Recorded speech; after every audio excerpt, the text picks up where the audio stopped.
कार्यकर्त्यांना खुश करण्यासाठी सब ठेकेदार नेमण्यात आलं होतं। तुम्हाला सर्वांना माहीत असेल, स्थानिक आमदार ते त्यांच्या कार्यकर्त्याला खुश करण्यासाठी जो वसईचा ठेकेदार होता साज चॅरिटेबल ट्रस्ट, त्या ठेकेदाराला हे ठेका देण्यात आलं होतं। पूर्ण अटी शर्तीचा भंग करून, नियमाचं उल्लंघन करून आणि त्या ठेकेदारावर दबाव टाकून आमदार साहेबांनी तो ठेका आपल्या कार्यकर्त्यांना खुश करण्यासाठी मिळवून दिला। यात सर्व आणि काल आमदार साहेब जे पीडित आहे त्यांच्या कुटुंबाच्या भेटीसाठी सहानुभूती मिळवण्यासाठी गेले होते।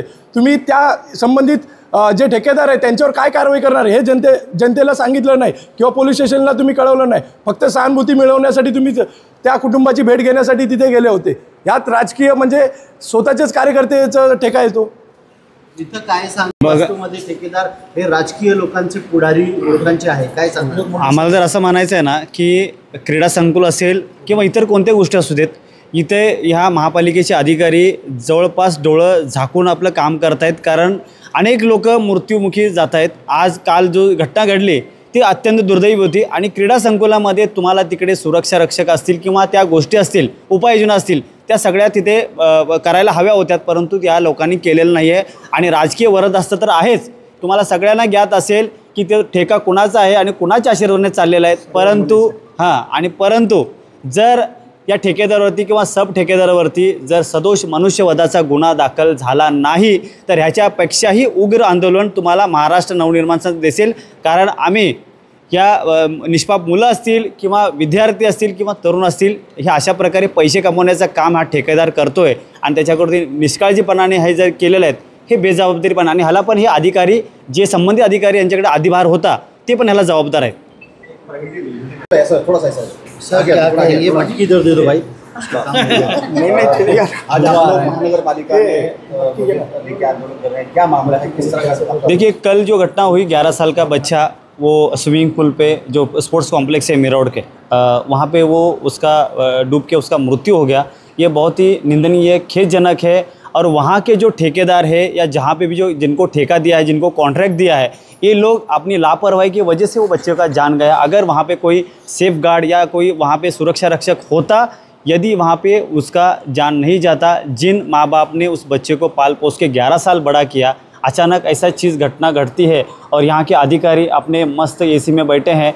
ये मुझे तो आपके माध्यम से यही कहना है, अगर कल तुरंत जो घटना घड़ी वहाँ पे तुरंत वहाँ के अधिकारी वहाँ पे जाना चाहिए था। यहाँ के स्थानिक लोक प्रतिनिधि थे, आमदार थे, उनके मर्जी के लोग वहाँ पे थे, लेकिन हमारे आमदार ने क्या किया, उनके खिलाफ़ क्या आवाज़ उठाया, क्या गुनाह दाखिल किया, क्या प्रेशर किया।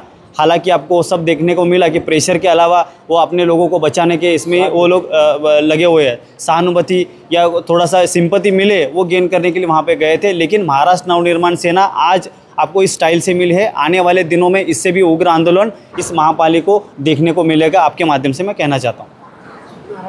सर, आज जो आंदोलन किया जा रहा है, किस तरह का आंदोलन किया और क्या आपका विरोध है?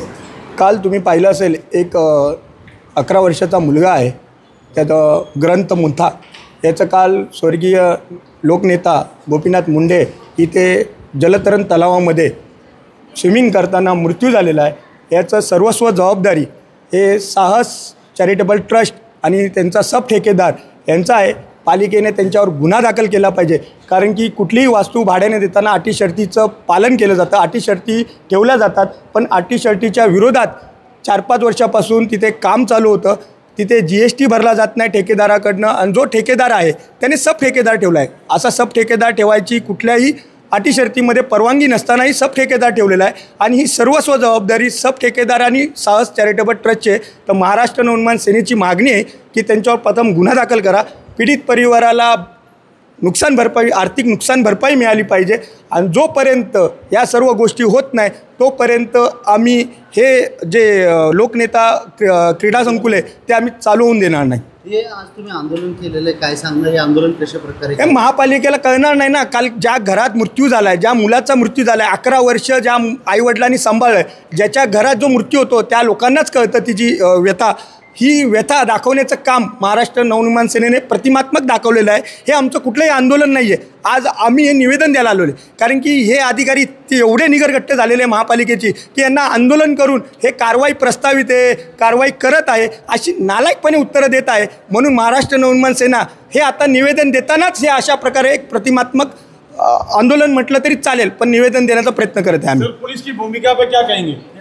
पोलिसांची भूमिका संदिग्ध आहे, कारण की यामध्ये ज्या वेळेला ते साहस चॅरिटेबल ट्रस्टला ठेका मिळाला होता, तर इकडचे स्थानिक आमदार आहेत, त्यांनी त्या ठेकेदाराला धमकावलं होतं आणि त्यांनी स्वतःच्या मर्जीतली माणसं, स्वतःच्या जवळची माणसं सब ठेकेदार म्हणून ठेवलेले आहेत. त्यामुळे आमदार साहेब किंवा इतर कोण असतील हे फक्त सांगतायत की जी कारवाई आहे ती योग्य ती प्रकारे झाली पाहिजे, परंतु कुठलाही आमदार साहेबांनी फोन केला नाही, कुठलंही पत्र दिलं नाही पोलिसांना, आणि पोलिसांचं संशयाच्या भोवऱ्यातच आहे. कुठेतरी